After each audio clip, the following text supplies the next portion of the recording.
Welcome to Flawless Shoe Reviews. Now this is my updated video of the best wide shoes and wide toe box shoes for both men and women. I wanted to provide this update because we've had some new releases with some serious changes to each shoe that I wanted to break down so you have a better idea of what's the best shoe on the market for you. So first of all, I'm going to start off with the recently released Brooks Ghost Max 3. So this is known as one of the best orthotic friendly wide fitting shoes on the market, and there's a number of reasons for this. One is it has a really broad platform underneath the shoe, and that provides extra stability to the shoe by increasing the amount of contact that you have with the ground, especially around the heel bevel, which they've altered since the Model 2. And then in addition to that, we've got some sidewalls on the heel, on the outside and towards the midsole and on the inside as well. Now that provides stability without providing any pressure points directly onto your foot. So it's an excellent addition alongside the broad base of support underneath your foot to provide what we classify as a stable neutral shoe. We've got an excellent forefoot rocker without too much toe spring, and toe spring is really important to consider, so that's why your toes are held in slight extension. So those of you with sensitivity around the ball of the foot, you may not enjoy that in a shoe that has lots of toe spring. But that's not the case in the Brooks Ghost Max 3, but still has a nice forefoot rocker which allows for a nice push through motion during the gait cycle.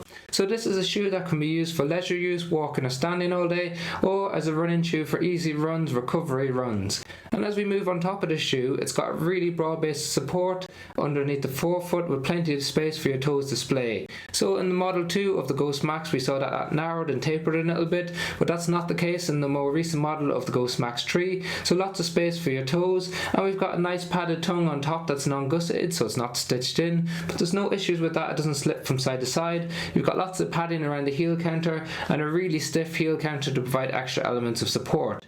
Now a stiff heel counter wraps around your ankle to help control pronation moments when you initiate contact with the ground. So overall, it's an excellent shoe with a 6mm drop, a little bit heavy, coming in around 306 grams for a size 9 men's US, so it's definitely not the lightest shoe on the market when it comes to a wide shoe. But it's wide throughout the entire shoe, so those of you with a broader foot, I think you'll really enjoy this if you need space from the heel all the way up to the toes and you're looking for a stable neutral shoe. So keep that in mind, but I want to talk to you about a lesser known shoe than the Brooks brand, and that's the Topo Phantom 4. Now this is one of our favourite shoes on the market, and there's a number of reasons for that in terms of the fit, which I'll talk to you about in a moment. But first of all, it's got a really balanced cushioning with the zip foam cushioning, so when you apply pressure to it, you sink into it a little bit before it pushes you back out again. And it's got a really nice broad base support under your forefoot to keep you nice and stable as you push off, and it's got a nice forefoot rocker as well to help with that push off phase of the gait cycle. Now it's not as broad underfoot as what we see in the Ghost Max 2, and therefore having that less cushioning with 35mm in the rear foot, 30 on the forefoot, giving you a 5mm drop, means that it's a much lighter shoe than what we saw in the Ghost Max 3, coming in at around 264 grams for a size 9 men's US. So it's the lightest of all four shoes that we're going to talk to you about. And then talking about the fit, so on top of the shoe we've got an anatomical toe box. So that's a toe box that's designed for the shape of your foot, so it's really broad on top of the shoe, and then it narrows nicely in the midfoot and in the heel. So this is the perfect shoe for someone who has a narrower heel and midfoot. It gives you a snug fit, and then it broadens out nicely in the forefoot. So a lot of people, say with bunions or hallux rigidus, find that the forefoot widens out quite a bit, and then they go into a wide shoe and it's far too wide towards the back of the shoe and the fit just isn't right. So Topo is really accommodating. We see it more in females than males, needing that extra space in the toe box but not in the rest of the foot. But for me, it's one of my favourite fits overall, even though I don't have a very wide foot. So an excellent job by Topo, one of the lesser known brands, and the Phantom 4 is their best selling shoe. So an excellent option if you're looking for a classic neutral shoe with minimal stability features but an excellent wide toe box. Then I'm going to move on to an absolute monster of a shoe, and that's the New Balance More V6. Now this was one of the best updates in the More range from New Balance. It's a super popular walking and lifestyle shoe, but can also be used for running. Now they've brought out one of the widest platforms I've seen in any shoes in the market. So you can see it's super wide throughout the whole shoe. It doesn't narrow too much in the midfoot, and that makes it a really stable shoe given the amount of cushioning that you get underfoot. So it has 44mm of cushioning in the rear foot, 40 in the forefoot, giving you a 4mm drop from the back to the front of the shoe.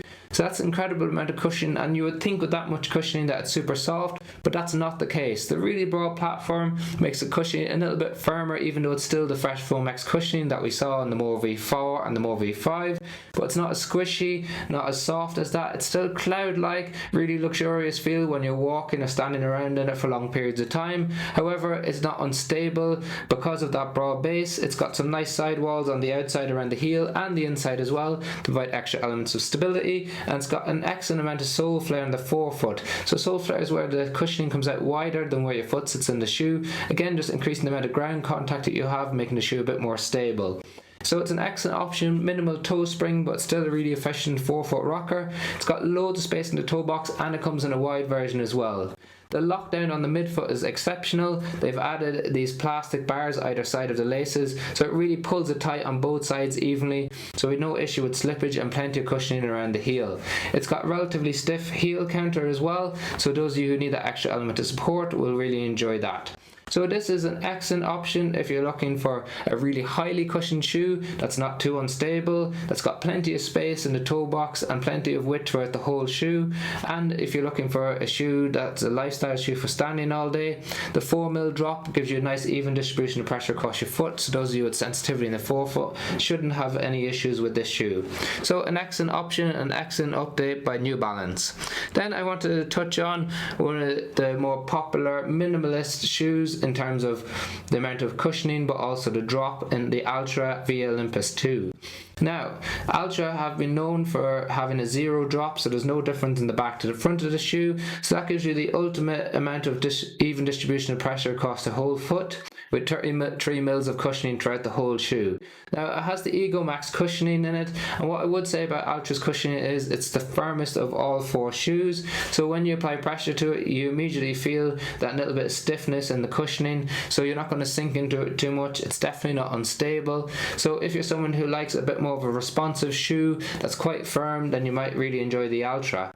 Now, just a caveat with a 0mm drop shoe is that if you're not used to having a zero drop shoe, and the majority of the shoes in the market aren't zero drop, they're usually a higher pitch, then we always advise taking time to adjust to it, because it can cause some issues with things like your Achilles tendon, which is used to having a little bit of elevation on the ankle.